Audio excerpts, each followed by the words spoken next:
What I'm going to do is a little different. I'm going to give you a quick whirlwind tour of what's going on in this clean tech and what now is increasingly called resource revolution, resource efficiency revolution, how it's changing how we do things, how it's changing the global economy, and reshaping the world we live in. But I want this to be a little different. I'm going to challenge you to ask any questions you want. Raise your hand anytime. I want this to be as provocative, as interactive as humanly possible. So have at it. Any questions? Don't need to wait at the end. I want this to be fun. So let me start here. For the last 2 days, you've heard a lot about solar, wind, sustainability, and I'm here to tell you it's all coming, and it's coming faster than people have told you. But I want to tell you there's the other half of the equation, which is just as big, if not bigger, and that is the resource efficiency part. The way throughout which we learn how to use everything we touch more efficiently than ever before, starting with cars. Because most of you know the average car in the United States sits idle 97% of the time. This is going to bring forth a tidal wave and change in the mobility industry, and we'll come back to that. But there are 3 things that are going to affect every part of your life. New technologies like the Internet of Things, big data, and I'll talk about how these 2 new technologies are changing everything. And again, I just flew in from Silicon Valley this morning. Overlaid with new business models, things like the sharing economy that are literally changing the way global capitalism is being run. So let me start here. Nothing has changed the global economy more than the Apple iPhone and the revolution in smartphones. I was just talking to someone, they did their honeymoon 30 years ago, and they went back to see the Maasai warriors again, and I said, my God, how was it? And he said it was incredible. It was just like when we got married, except now they're standing out in the savannah holding their smartphones. This changes everything. And with this Internet of Things phenomenon, we will all be living in a world where not just your iPhone, but every appliance, your car, every facet of your home, work, and everything in between will be on the Internet. All of it capturing data. This is scary. It casts implications with it, but it is reshaping the global economy.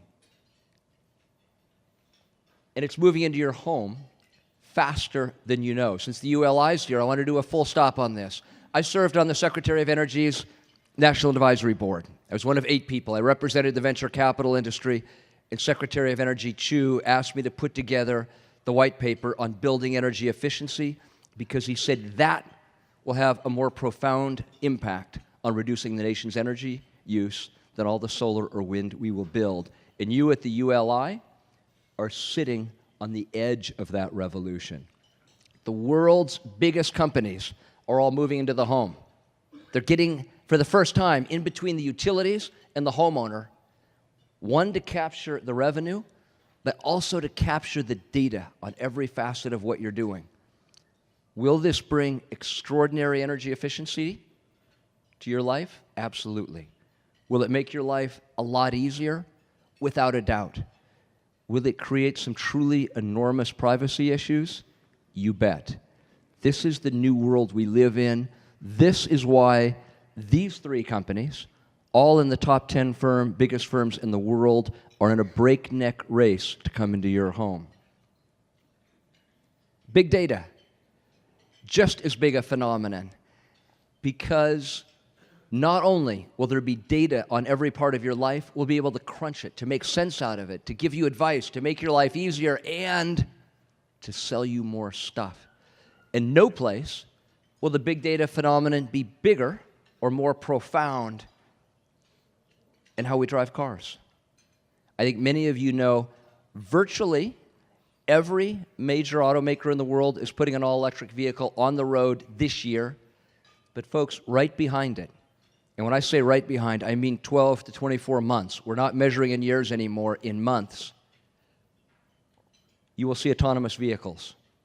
So how quickly? Ford The laggard in this space, don't quote me on this, but the laggard in this space, the president of Ford has said by 2021, 4 years from now, they will be putting cars on the road without steering wheels, brakes, or accelerators. That's Ford. Tesla is 2 years ahead of them. Most everybody else is in between. That changes everything, and it's all because of big data, which will make cars safer than they've ever been before. It will drop the cost of transporting people and goods dramatically. The needs for public parking structures go away. And on top of it all, for those of you who are just a little bit familiar with traffic in Southern California, McKinsey estimates you can get, does anybody want to take a guess how many more cars McKinsey says you can put on the road with autonomous vehicles when they're driven by machines, not people? 10x. They said 8x. So I just want you to know, this is not a 5, 10, 15% improvement. You can literally put 8x the number of vehicles on the road there are today and end up with less traffic. Overlay with that, completely new business models like the sharing economy.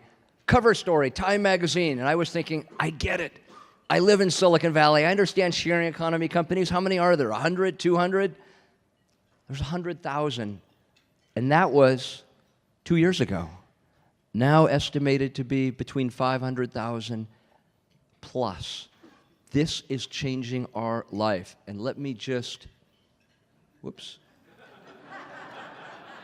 Didn't want to spoil things, folks. I just want to take a minute on Hilton. My entire life, if you've done okay, maybe you'd get to go stay in a Hilton hotel. It was a big deal. And why not? Hilton had hotels in 2,300 cities. It was around the world, an American standard of a company that had done well and gone global. 8 years ago, Airbnb comes out, and they're in 25,000 cities. Hilton subs out or rents out 700,000 rooms every night. It's great. Airbnb, close to 1.5 million and doubling every 18 months in 25,000 cities around the world. That is how quickly it is changing the global economy. So having given you that bird's eye view into what's coming, how quickly, and some of the dangers like privacy, the Clinton campaign is aware of some of those privacy issues. We can all use some more cybersecurity. We have to deal with this.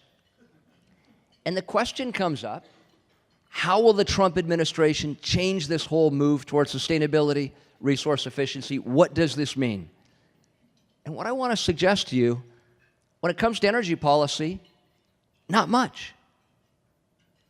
And the surprising reason for that is most of the action in energy, most of the energy policy, and I've worked at the Federal Department of Energy as well as for the State Public Utilities Commission, most of this nation's energy policy is dictated at the state level.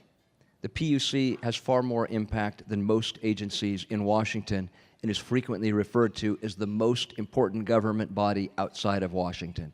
You will not see big changes here. Look to what the PUC is doing much more than the EPA or possibly the DOE. Here's the other reason why.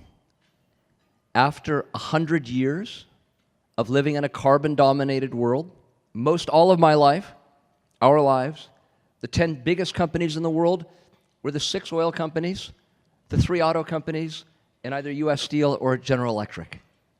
That's all changing. It's all tech companies now. Apple, Google, Amazon, Facebook, Microsoft. That populates the top 10. But what happened here, and what I want you to get a grasp on, solar in 2016 doubled. It's going to continue to go up for the simple reason that costs are going down dramatically. There is no turning back on this issue. And please note, China, the largest solar provider in the world, will triple their capacity by 2020. It is moving to a sustainable world. These slides are now almost 24 months old. If I showed you the newest ones, as costs go down, Revenues go up. Companies are going public in all of these spaces. It does not matter whether there's a Democrat or Republican as president. It has no impact. Companies in every one of these spaces are taking off. This is the new future. And I want you to see these two slides. If you make a mental note of anything, it is this. Top left, the reddish line is wind, slowly coming down to parity with carbon fuels. But look what's happening with solar. This gets up to the end of 2015. By 2017, you will see for the first time the cost of solar per kilowatt go below carbon-based fuels for the first time. Full stop. Natural gas prices go up and down. They just do, and it's hard to predict. Same with oil. Solar goes only one direction, and that is down, and it will continue to go down for the rest of our lives. We're moving towards a solar world. This has nothing to do with politics. This has only to do with market economics. Here's what I really want you to focus on. Solar, wind are extraordinary because costs are going down, production is going up. In every corner of the planet, there's just one small missing piece: power storage, because they're intermittent technologies. But if you look at power storage, this is the cost curve down. Most of our lives, it was about $2,000 a kilowatt hour. In simple terms, folks, that's way the heck too expensive. It is what is called out of the money. It doesn't help. But look at the cost curve down. And what I want you to note, this year, it's going there. So this is the steady trend each year going down. And if you can Google this, about 8 to 12% a year until this year, where it dropped over 50%. Why is that? It has to do with this. Who knows what this is? It's the Googleplex, 20 miles outside of Reno. In fact, it is the only thing 20 miles outside of Reno. This will be the second largest building in the United States. You all know how big a Costco is, about 100,000 square feet. This will be the size of 100 Costcos put together. It is in operation today. It is not fully built out, but it is in operation about the 10th the current size. It is putting out batteries today.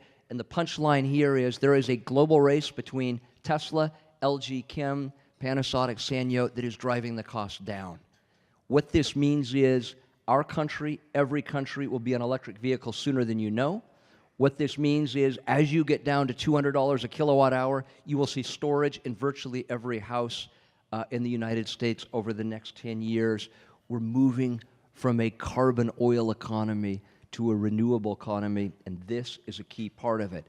Just as much as every one of you more or less knows what a barrel of oil costs, in the future, your kids will know what the kilowatt per hour cost of storage is. It's being driven by a political push around the world. 191 out of 196 countries sign on to Paris. It is being driven by costs coming down, but I will tell you what drives it more than anything is this. Millennial buyers. Completely different than their parents, who largely wanted the biggest TV, the biggest car, the biggest house possible, then to throw it out and buy yet a bigger one. Millennials want three things: a smaller carbon footprint in everything they do. They want complete connectivity with work, home, and their cars all the time.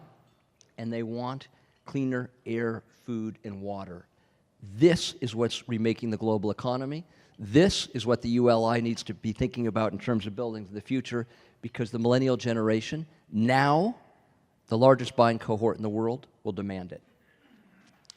These are the areas where you will see most of the action: energy, utilities, transportation, smart buildings, and increasingly water. And I want to pose on this slide, and then I'll tie up. People say, Steve, I've heard the waves are coming and there's more talk about solar, but when are these firms going to make money? Folks, wake up. It's happening. If you're an investor, there's already 12 billion-dollar companies in this resource efficiency space, and an increasing number of these firms are worth tens of billions. Every firm here is less than 10 years old, and they are rapidly becoming some of the biggest companies on the planet. This is not only one of the best things for the planet, it's one of the most lucrative things on the planet, and I want to challenge you to participate in this new future. Let me just stop with this slide. It's one of my favorites. On the coins in Spain in the 15th century, on every coin it said ni plus ultra. There is no more beyond. And if you went out the Straits of Gibraltar, you might just fall off the edge. There was nothing else out there. All of the known knowledge was in Europe and the Mideast and so on. And then, Da Gama, Magellan, Columbus, one after another, the explorers of the New World come back and say everything we had been taught was wrong. I'm here to tell you that the things I was taught in college at Stanford University, that there is no economic growth without commensurate use of oil in any economy on the planet, is false. I'm here to tell you that there is an entire new world of sustainability and resource efficiency out there. I'm here to tell you that this dictum, that these are lovely things, but they cost too much, and they're never going to be more than 1 or 2% of the global economy, is false. This is the new world. We need to embrace it sooner rather than later. Whether your thing is energy or buildings, this is what's changing the world. I hope you'll be an explorer in this new effort. Thank you.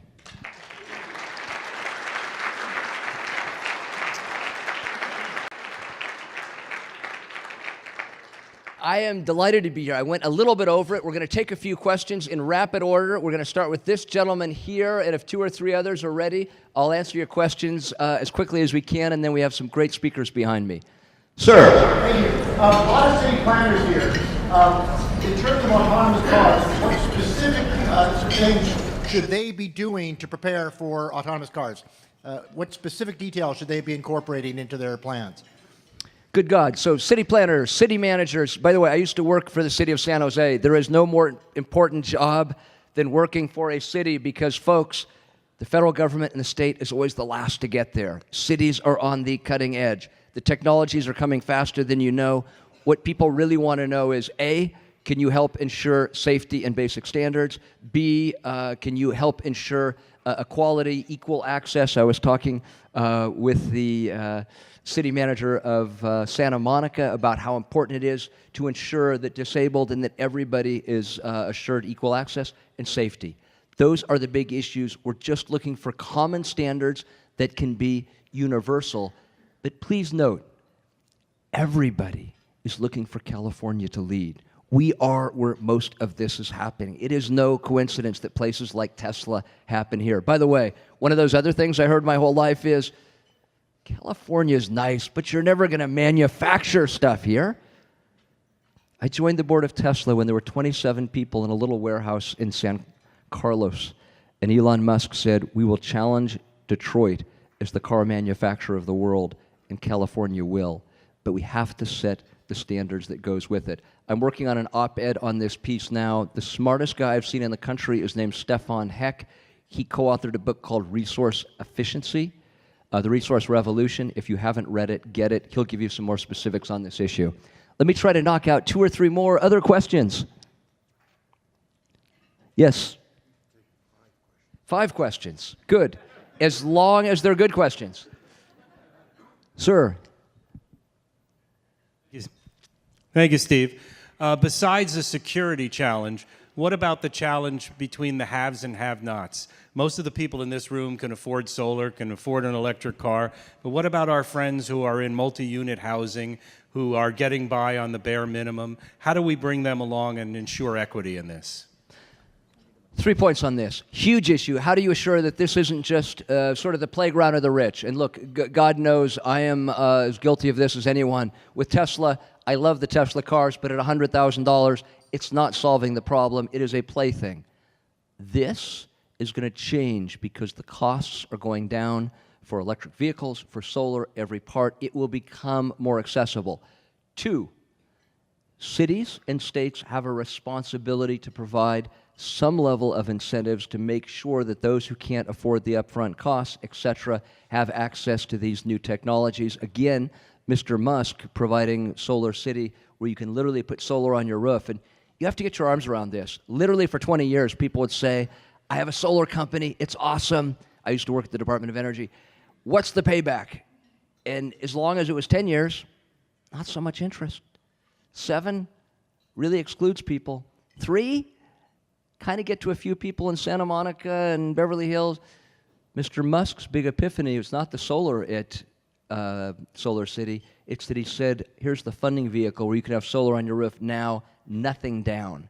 So we're trying to make it available. But there's one other really important thing. Full stop. With all of the silliness of the elective season, with one of the candidates saying the problem in the economy that's stealing your jobs, or Mexicans or Muslims, that has nothing to do with why people are losing their jobs. People are losing their jobs because of technology. There's an upside, there's a downside, but one thing I promise, no one in Washington or anywhere else is putting technology back in the bottle. And the one thing that policymakers most need to do, and that was most missing in the presidential election, is how are we as a country going to get better at retraining our workforce, because we're going to need to retool our workers not once in a career, but every 10 and then every 5 years. There are 3.6 million people in this country that drive delivery trucks, taxis, long-haul trucks. Those jobs are going away sooner rather than later.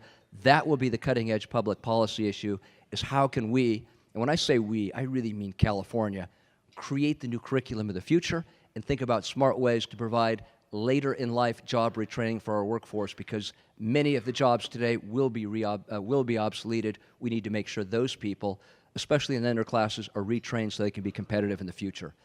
2 other questions. Sir. Where are these cost reductions coming from? Is it purely from economies of scale? And if so, how do startups compete with a company like Tesla that can make massive economies of scale? Great question. The economies are coming purely from economies of scale and mass production. Second, you can't compete. No. Let's rewind. I used to sit on the board at Tesla in the early days. And as you may recall, in the early days, like 8 years ago, and we're all sitting there, and there's A123 and this new battery technology, and people from Caltech and MIT, and I saw literally a parade of the smartest people in the world, and they all said they had the breakthrough battery technology. We're still waiting. I'm sure someday it will come, but right now it's about driving the cost down. Here's the next part of the story. We're sitting there at Tesla saying we got to buy more of these batteries, 18650s, the same things in your cell phone and your PC, the same. And we would say, okay, we've got to go line up with Panasonic, Sanyo, LG Chem. And we did. And they said, you can go outside and around the block, and the end of the line is like a ways away, because all we care about is HP. They buy a lot of They buy a lot of our stuff. Apple, they buy a lot. Acer, Gateway. Tesla? Get in line. We'll call you if we have any left over. Now, Tesla buys more 18650s than any computer manufacturer in the world times 2. This is why Mr. Musk had sort of a life-death moment saying, we can't be dependent on Asian manufacturers. By the way, they were all Asian manufacturers 10 years ago. We've got to make our own. Hence, building, always one to think big, the second largest building in the United States, roughly the size of Boeing's entire production facility. It is hard to compete with that. The good news is at least one of the that's now resides in the United States, and it's even better if you're a landholder in the Reno area. 2 more questions. The woman right here with your arm up. So my question is, the thing that the federal government can affect is their investment in research and development, especially at the university level and that stage of research that we don't see a lot of investment from other places. And so if the federal government does accept that and take that away to some extent, who can fill in those types of spaces? For the basic research that we need to advance technology, 5, 10 years from now. So how can we do more basic research, or how can we spread it around a little better? Yeah. Well, so I wish more people like you had voted in November. We sort of. So the woman makes an articulate case for more R&D funding. Folks, I taught on the faculty at Stanford University, and I will be the first to tell you some of these things that sound incredibly archaic, and people love to stand up and say, oh my God, it's the elites, and there's too much money to these places. It translates into progress for all of them. I'll tell you one of my favorite stories. I'm really good friends with a guy named Bill Perry. Many of you won't know him. He was a dusty old professor at Stanford in engineering systems until he became Secretary of Defense with 1 million employees and $1 trillion budget. Nearly. And he said he was sitting there in the Clinton administration, and they had to do cuts, because every 3 or 4 years you got to do cuts. And he had all these things to cut and all these packages, and he just had to sign his name because he had to get the budget down. And one of them said basically GPS. But no one knew what GPS was. And he literally said, I've studied a bit. I'm going to go out to New Mexico and see this thing. And he literally got in a helicopter with the front window blacked out. You could see nothing. And they only had a couple of satellites then. So if you went off a very narrow path, the helicopter was not going to be going anywhere you wanted it to go.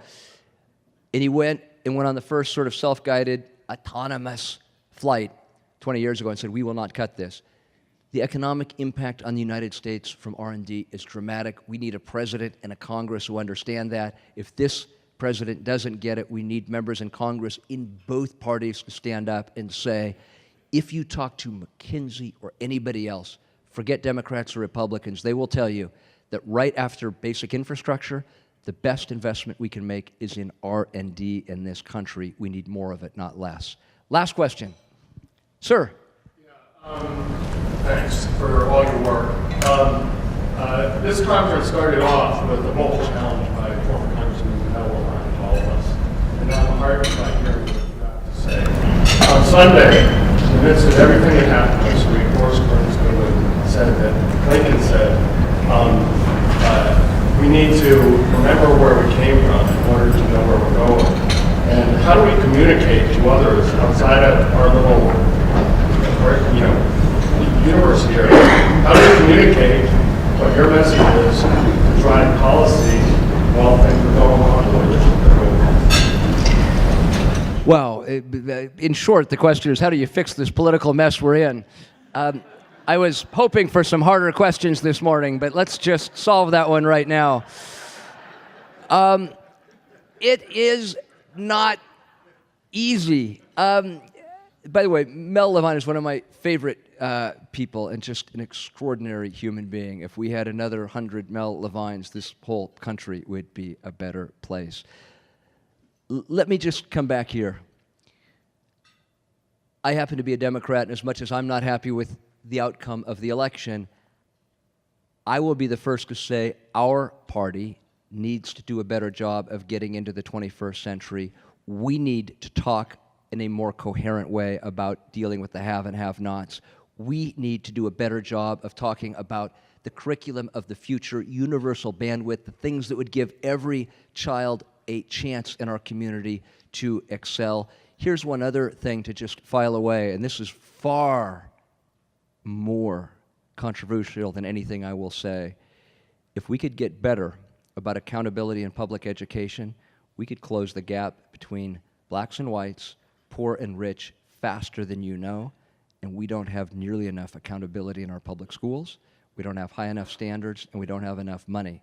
But you can't get more money in public education without more accountability.